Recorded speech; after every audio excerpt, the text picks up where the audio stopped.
बात वर्ष 1985 की है, जब इटली के एक फेमस पेंटर गियोनी ब्रोगलिन ने एक पेंटिंग बनाई जो देखते ही देखते इतनी मशहूर हो गई कि इस पेंटिंग की 50,000 कॉपीज बनाई गई और इन कॉपीज को लोग अपने घरों में लगाने लगे। इस पेंटिंग का नाम था दी क्राइंग बॉय। लेकिन इसके बाद जो हुआ उसके बारे में किसी ने अपने सपने में भी नहीं सोचा था कि जिन लोगों ने भी इस पेंटिंग को खरीद कर अपने घरों की दीवारों पर लगाया, उन लोगों की जिंदगी तबाह हो गई।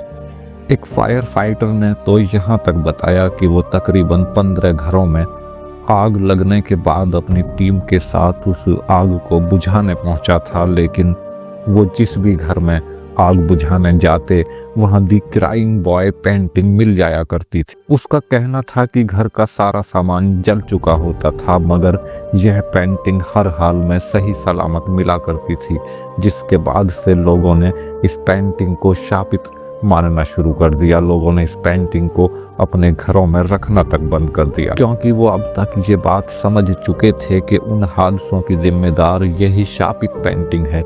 जिसके बाद लोगों ने फेस्टिवल की एक शाम इस पेंटिंग की सारी कॉपीज को इकट्ठा किया और उन्हें जला दिया, जिसके बाद से इस पेंटिंग की वजह से होने वाले हादसों में भी आश्चर्यजनक रूप से कमी आ गई, जो अपने आप में एक हैरान कर देने वाली बात थी।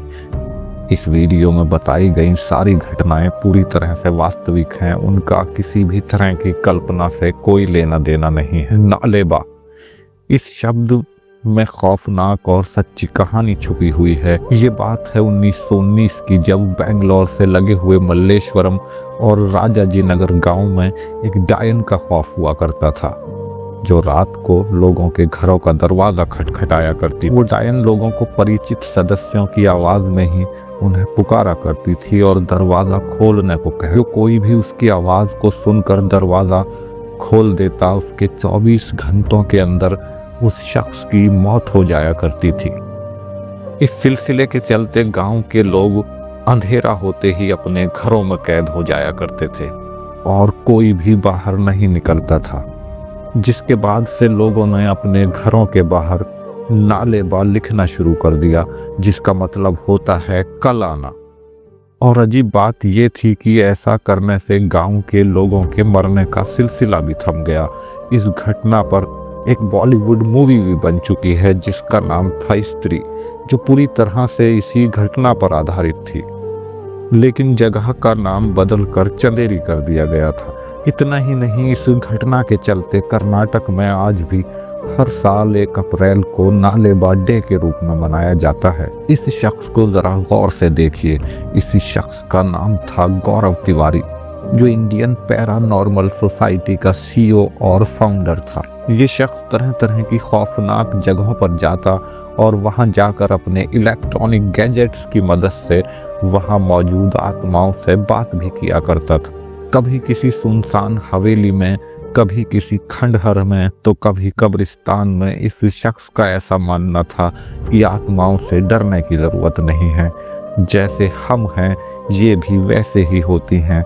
लेकिन एक दिन अचानक उसने अपनी वाइफ से कहा कि कोई नेगेटिव एनर्जी उस पर काबू करने की कोशिश कर रही है और वो उसे अपने साथ ले जाना चाहती है।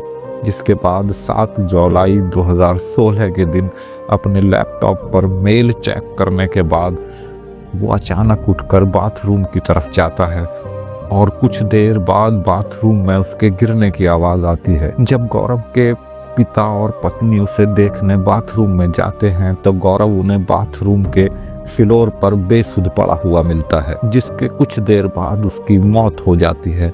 आत्माओं को ढूंढना उसका शौक था और अनजान पहेलियों को सुलझाना उसका पेशा था, लेकिन किसी को ये बात नहीं पता थी कि एक दिन इस शख्स की मौत भी एक पहेली बनकर रह जाएगी। तो आज के लिए बस इतना ही।